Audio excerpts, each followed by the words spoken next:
Recording by Louise J. Bell.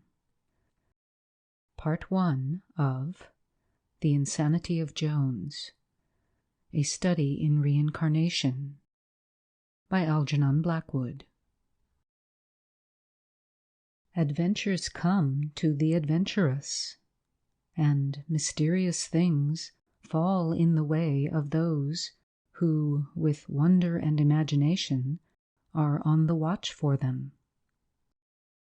But the majority of people go past the doors that are half ajar, thinking them closed, and fail to notice the faint stirrings of the great curtain that hangs ever in the form of appearances between them and the world of causes behind. For only to the few whose inner senses have been quickened, perchance by some strange suffering in the depths, or by a natural temperament bequeathed from a remote past, comes the knowledge, not too welcome, that this greater world lies ever at their elbow, and that any moment a chance combination of moods and forces may invite them to cross the shifting frontier. Some, however, are born with this awful certainty in their hearts, and are called to no apprenticeship. And to this select company Jones undoubtedly belonged. All his life he had realized that his senses brought to him merely a more or less interesting set of sham appearances, that space, as men measure it, was utterly misleading, that time, as the clock ticked it in a succession of minutes, was arbitrary nonsense, and, in fact, that all his sensory perceptions were but a clumsy representation of real things behind the curtain, things he was forever trying to get at, and that sometimes he actually did get at. He had always been tremblingly aware that he stood on the borderland of another region, a region where time and space were merely forms of thought, where ancient memories lay open to the sight, and where the forces behind each human life stood plainly revealed, and he could see the hidden springs at the very heart of the world. Moreover, the fact that he was a clerk in a fire insurance office and did his work with strict attention never allowed him to forget for one moment that just beyond the dingy brick walls, where the 100 men scribbled with pointed pens beneath the electric lamps, there existed this glorious region where the important part of himself dwelt and moved and had its being. For in this region he pictured himself playing the part of a spectator to his ordinary workaday life, watching like a king the stream of events, but untouched in his own soul by the dirt, the noise, and the vulgar commotion of the outer world. And this was no poetic dream merely. Jones was not playing prettily with idealism to amuse himself. It was a living, working belief. So convinced was he that the external world was the result of a vast deception practiced upon him by the gross senses, that when he stared at a great building like St. Paul's, he felt it would not very much surprise him to see it suddenly quiver like a shape of jelly, and then melt utterly away, while in its place stood all at once revealed the mass of color, or the great intricate vibrations, or the splendid sound, the spiritual idea, which it represented in stone. For something in this way it was that his mind worked. Yet, to all appearances, and in the satisfaction of all business claims, Jones was normal and unenterprising. He felt nothing but contempt for the wave of modern psychism. He hardly knew the meaning of such words as clairvoyance and clairaudience. He had never felt the least desire to join the Theosophical Society and to speculate in theories of astral plane life or elementals. He attended no meetings of the Psychical Research Society and knew no anxiety as to whether his aura was black or blue, nor was he conscious of the slightest wish to mix in with the revival of cheap occultism, which proves so attractive to weak minds of mystical tendencies and unleashed imaginations.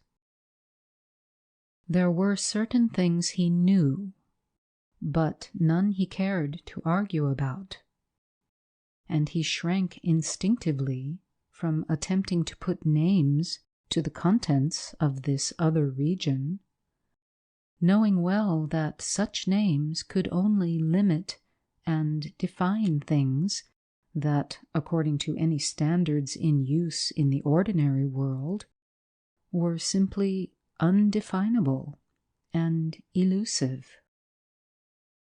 So that, although this was the way his mind worked, there was clearly a very strong leaven of common sense in Jones. In a word, the man the world and the office knew as Jones was Jones. The name summed him up and labeled him correctly: John Enderby Jones. Among the things that he knew, and therefore never cared to speak or speculate about, one was that he plainly saw himself as the inheritor of a long series of past lives, the net result of painful evolution, always as himself, of course, but in numerous different bodies, each determined by the behavior of the preceding one. The present John Jones was the last result, to date, of all the previous thinking, feeling, and doing of John Jones in earlier bodies and in other centuries.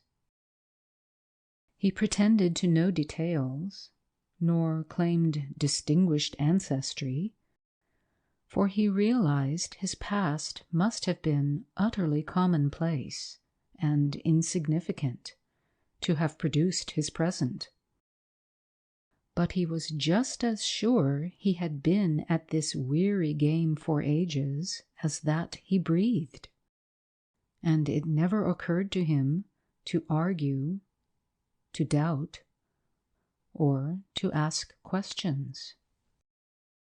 And one result of this belief was that his thoughts dwelt upon the past rather than upon the future, that he read much history and felt specially drawn to certain periods whose spirit he understood instinctively, as though he had lived in them, and that he found all religions uninteresting, because, almost without exception, they start from the present and speculate ahead as to what men shall become, instead of looking back and speculating why men have got here as they are.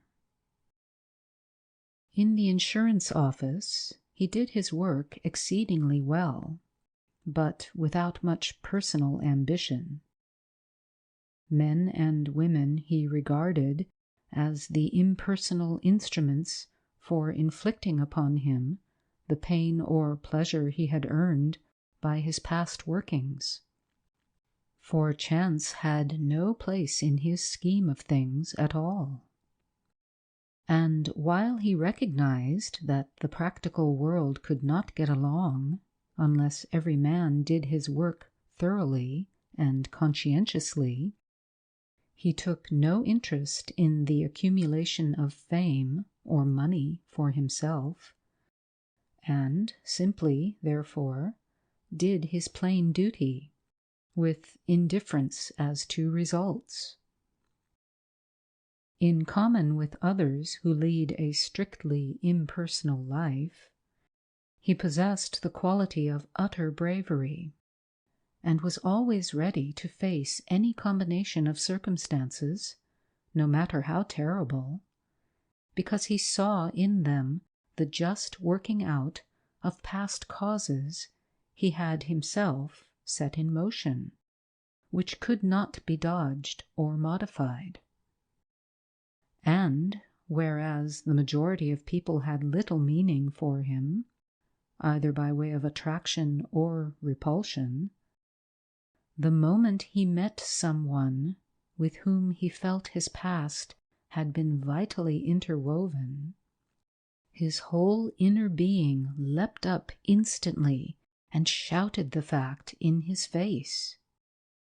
And he regulated his life with the utmost skill and caution, like a sentry on watch for an enemy whose feet could already be heard approaching. Thus, while the great majority of men and women left him uninfluenced, since he regarded them as so many souls merely passing with him along the great stream of evolution, there were, here and there, individuals with whom he recognized that his smallest intercourse was of the gravest importance. These were persons with whom he knew, in every fiber of his being, he had accounts to settle, pleasant or otherwise, arising out of dealings in past lives. And into his relations with these few, therefore, he concentrated, as it were, the efforts that most people spread over their intercourse with a far greater number. By what means he picked out these few individuals, only those conversant with the startling processes of the subconscious memory may say.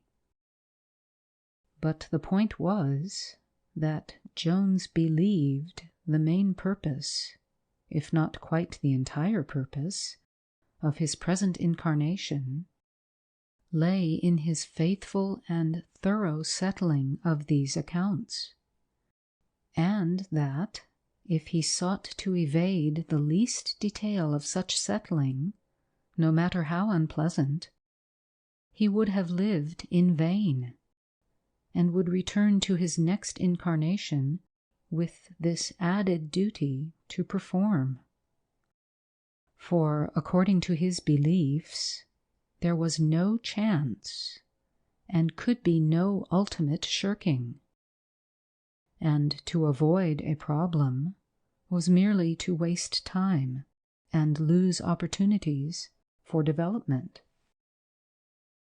And there was one individual with whom Jones had long understood clearly he had a very large account to settle, and towards the accomplishment of which all the main currents of his being seemed to bear him with unswerving purpose.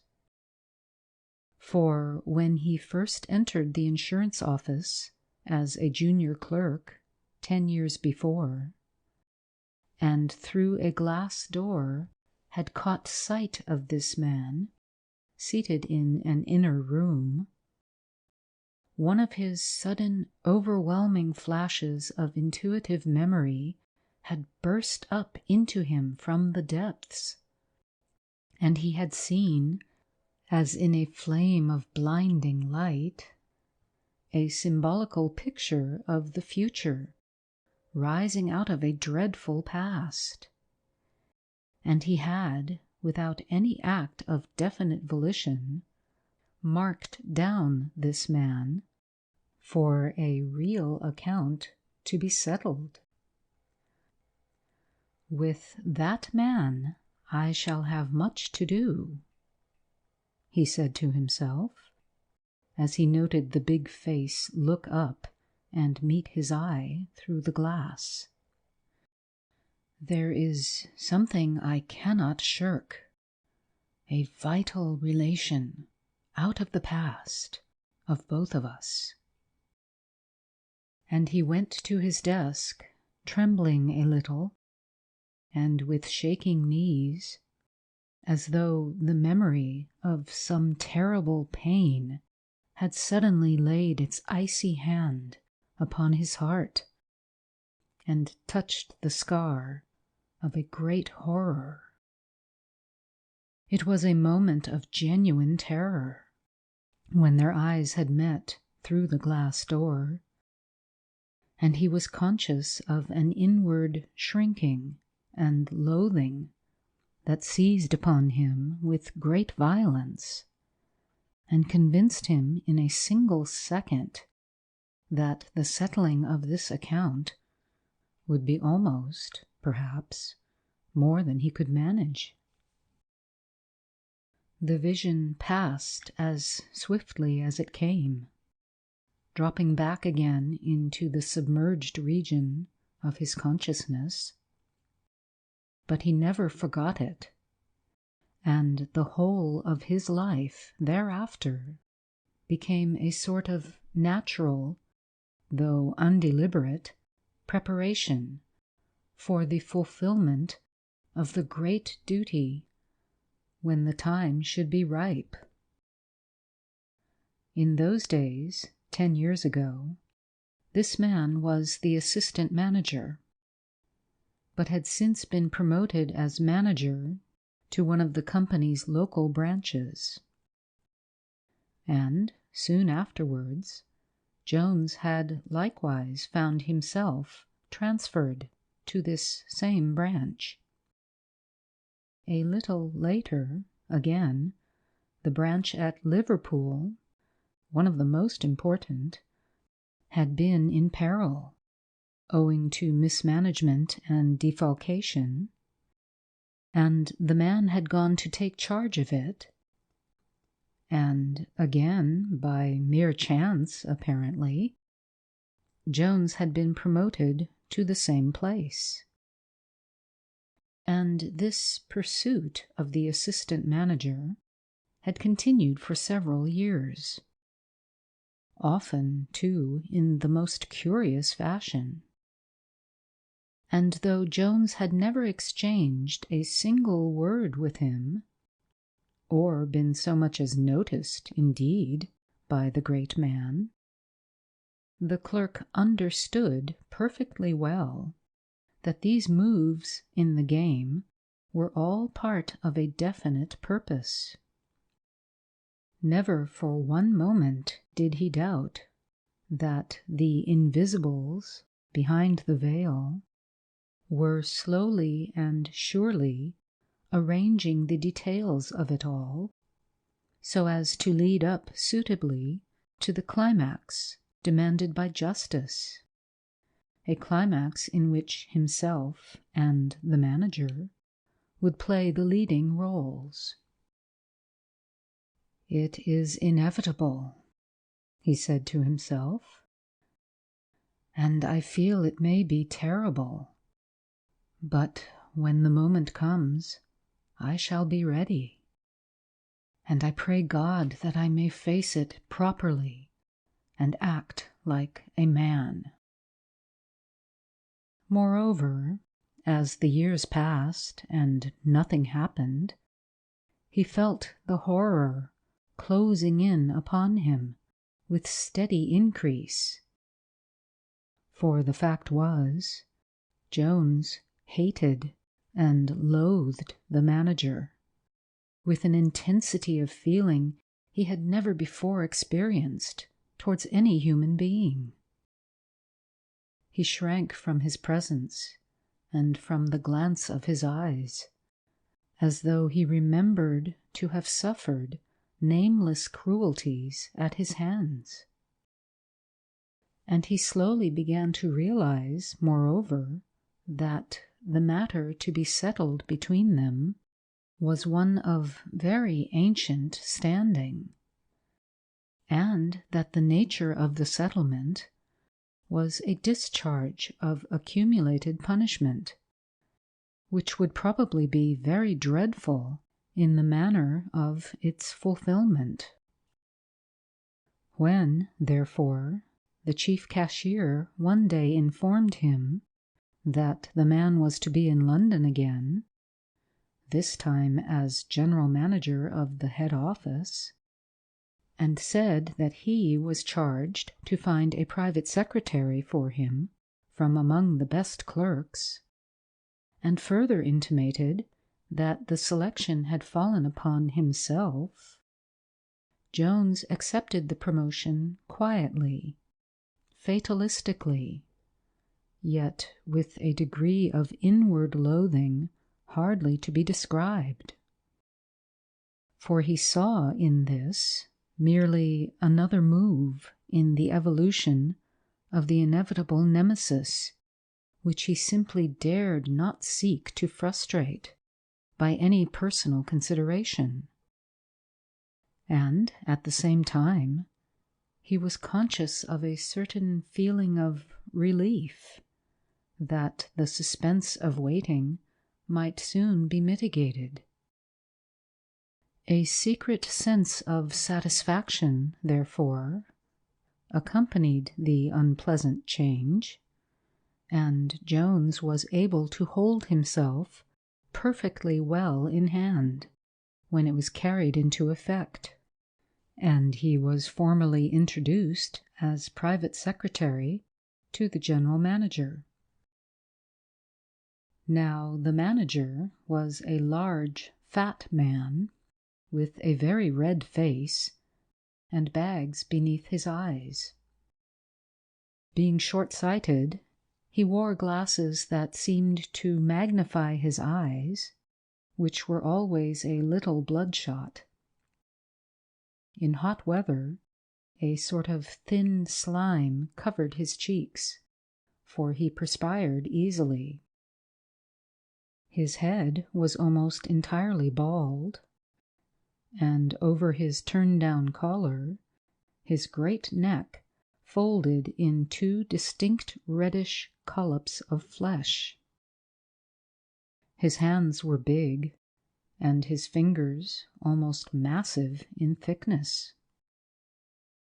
He was an excellent businessman, of sane judgment and firm will, without enough imagination to confuse his course of action by showing him possible alternatives.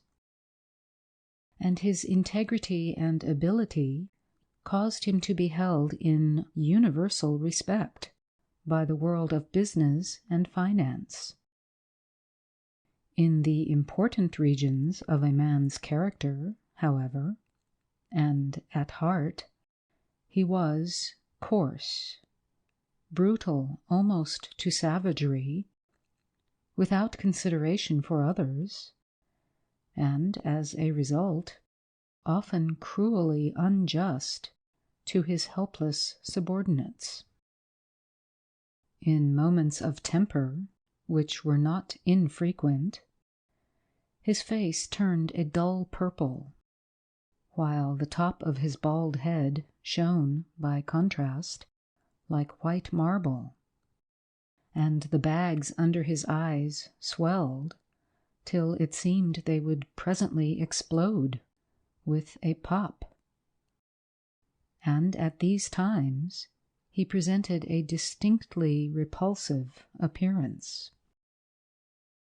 But to a private secretary like Jones, who did his duty regardless of whether his employer was beast or angel, and whose mainspring was principle and not emotion, this made little difference. Within the narrow limits in which anyone could satisfy such a man, he pleased the general manager, and more than once his piercing intuitive faculty, amounting almost to clairvoyance, assisted the chief in a fashion that served to bring the two closer together than might otherwise have been the case, and caused the man to respect in his assistant a power of which he possessed not even the germ himself.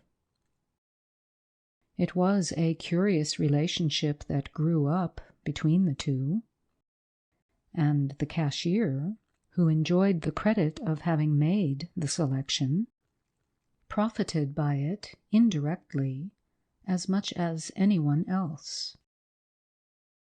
So, for some time, the work of the office continued normally and very prosperously.